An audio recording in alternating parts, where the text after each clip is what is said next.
bicara. Kalau kita sedih, takut, dia pasti butuh bicara. Kenapa? Perempuan itu, Bu, kalau dia udah ngomong, baru dipikirin tuh omongannya. Nah, itu perempuan rata-rata. Laki-laki, ya, bila tertekan tidak mau bicara. Ini harus hati-hati ya, Bu. Kalau suami ibu sampai di rumah, kemudian ibu lihat, ya, dia kayaknya sedih banget mukanya, ya, karena 10 menit tadi. Setelah 10 menit masih sedih, kan ibu tanya kan, Abi sedih ya? Iya. Abi capek ya? Iya. Bu, kalau ibu sudah tanya suami yang mukanya tadi sedih setelah 10 menit ya, 10 menit pertama kan itu lazim, setelah 10 menit masih sedih banget, dan ibu tanya, dan dia bilang iya, tolong ibu tidak tanya-tanya lagi. Saya dulu salah. Waktu suami saya datang, saya lihat mukanya kan, ayah capek ya? Iya. Kenapa sih ya? Mau ya cerita sama aku kan istrimu, ibu dari 5 anak-anakmu. Apa kata suami? Diam. Itu sakit hati banget. Ya, laki-laki tidak mau diajak bicara, Bu. Kenapa? Ada otak laki-laki yang Allah kasih, tidak ada sama perempuan. Apa? Pada saat dia ada masalah, dia harus diam untuk mencari solusi sendiri. Makanya jarang laki-laki kalau ada masalah pergi konseling. Jarang. Kalau perempuan ada masalah pergi konseling, Bu. Kenapa? Supaya ada yang dengerin. Suami gue nggak dengerin, ya udah gue ke dokter Aisyah aja deh. Dengerin. Dan konsultan perempuan harus yang terlatih. Kalau enggak, dia juga pengen ngomong, Bu.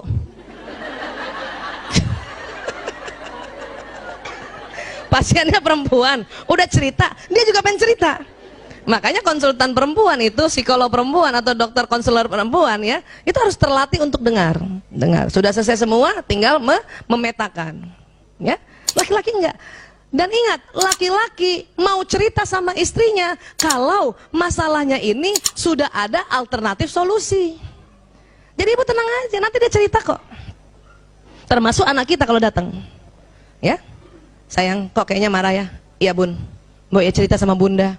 Bunda kan ibumu yang melahirkanmu.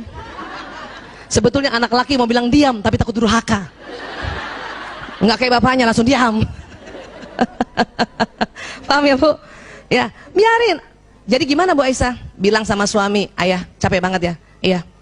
Ini minum, ini makanan, ya. Kalau mau ngobrol, panggil aku ya. Nah, gitu. Gitu, udah kita jauh-jauh dikit. Biasanya sambil nonton TV tuh. Mukanya gitu, ya. Anak juga begitu, anak laki-laki. Ya, kakak capek ya? Iya bun. Ya udah, ini makan, ini minum. Kalau mau cerita kapan-kapan panggil bunda ya. Belum tentu hari itu dia mau cerita, bun. Bisa jadi minggu depan. Ya. Kenapa? Laki-laki mau cerita sama perempuan, masalahnya dia cerita, tapi dia sudah ada alternatif solusi. Supaya apa? Laki-laki ingin dianggap sebagai pahlawan. Bun, ada PHK di kantor aku. Oh ya gitu ya. Terus apa kebijakan ayah? Ah, tanya gitu. Ya. Ya, aku sih sebenarnya susah banget ya ambil keputusannya, saya mutasi aja. Oh gitu. Insya Allah kebijakannya Abi ya itu manfaat cia gitu dan. Ya, nah itu. Jangan kita suami cerita, Bun, ya di kantor ada pemecatan PHK. Terus kita diam aja. Oh, itu nggak suka laki-laki. Walaupun kalau kita ngomong dia begitu. Tetapi kalau dia yang lagi cerita, kita harus tanggapi dengan berapi-api dan lihatlah dia sebagai seorang pahlawan. Bisa, Bu? Coba latihan di kacanya berbinar-binar ya.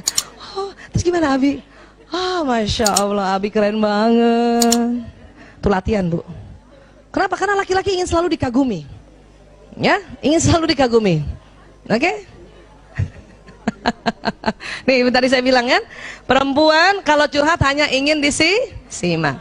Ingat, laki-laki ya kalau mendengar curhat selalu menawarkan solusi.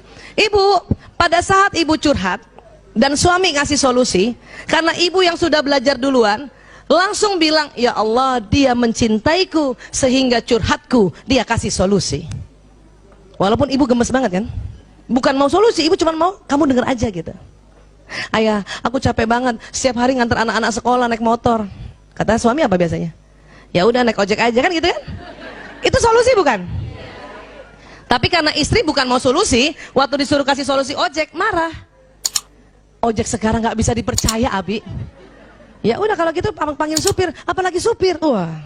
Terus kata suami apa? Lo katanya capek. Ya. Sebetulnya perempuan hanya ingin didengar, dan kalimat yang paling senangi perempuan apa? Umi kasihannya capek banget. Ciela, ya Allah. Bu, saat itu juga nggak jadi capek. Betul. Suami saya udah paham tuh. Kalau saya ngeluh apa-apa, kasihan kamu capek, istirahat aja. Ciela. Padahal maksud dia, udah diam nggak usah ngomong. Tapi kalimatnya sudah belajar dia.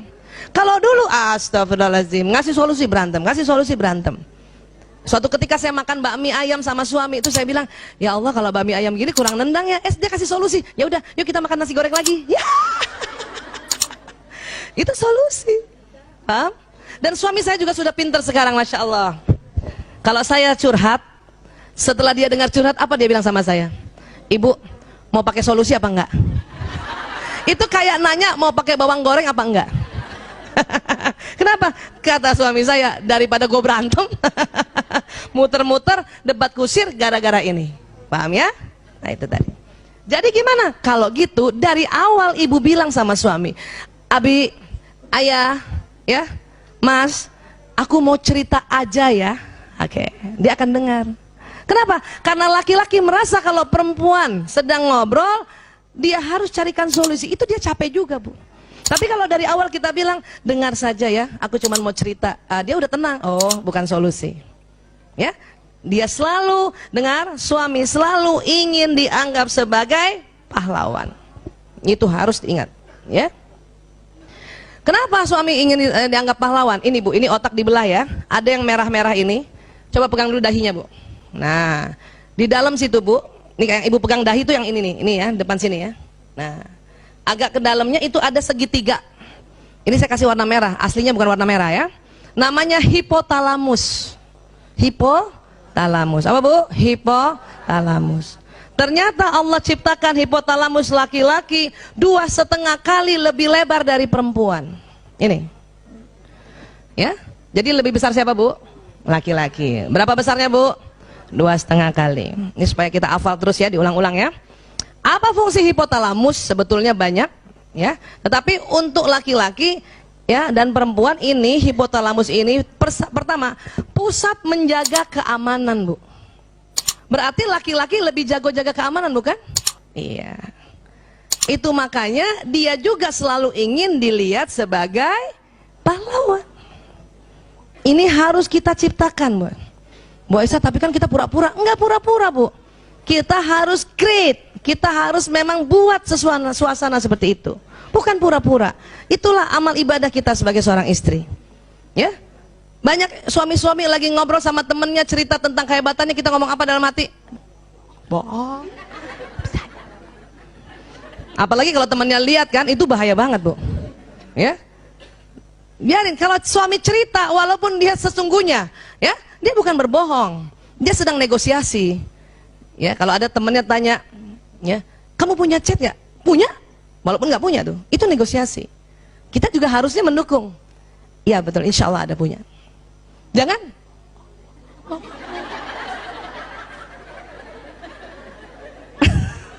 Itu kalau suami tahu itu marahnya minta ampun Bu. Ya Allah, karena kita menjatuhkan, nggak mau dia. Itu yang bikin setiap hari akhirnya apa? Dia dendam sama kita. Sehingga dia mencari perempuan yang menganggap dia seorang pahlawan. Wah Allah, ya, paham ya Bu? Ini pusat. Kemudian apa lagi? Ini, kalau perempuan ini yang tebal nih, yang di tengah putih, namanya corpus callosum. Apa Bu? Corpus callosum. Lagi sekali lagi, corpus callosum. Yang mana sih Bu Aisyah? Itu otak di tengah Bu, bagian tengah tuh, putih. Nah, perempuan lebih tebal. Perempuan lebih tebal. Karena lebih tebal 30%, maka perempuan bisa mengerjakan lebih dari satu pekerjaan berbeda dalam satu waktu. Ibu sering gitu kan? Masak, suapin anak, balas WA, kakinya ngempel sambil balas WA. Balas WA, pantatnya tutup lemari gitu. Iya. Ya Bu. Siapa ibu pernah kalau punya wastafel di kamar mandi, ibu sikat gigi kan? lihat jendela berembun kan? Itu sambil ngilap ya. Kadang kaki ngambil baju kotor yang jatuh.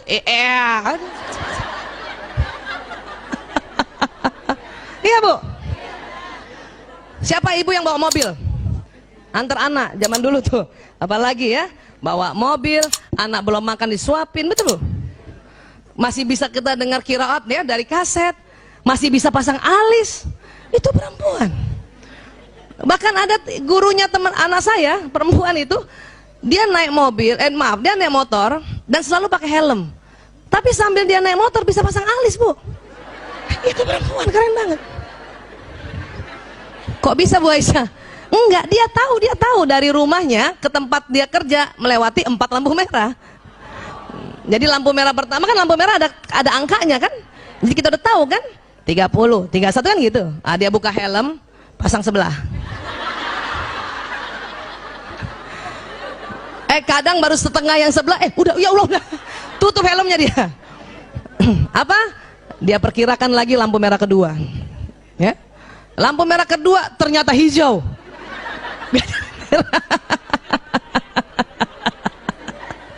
Lampu merah ketiga untung merah. Dia buka, betulin dikit. Ya, baru sebelah kan? Lampu merah keempat enggak merah, hijau. Makanya sampai pekarangan sekolah baru sebelah.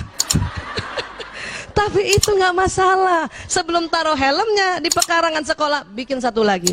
Luar biasa. Itu karena otak kita yang korpus kolosumnya lebih tebal.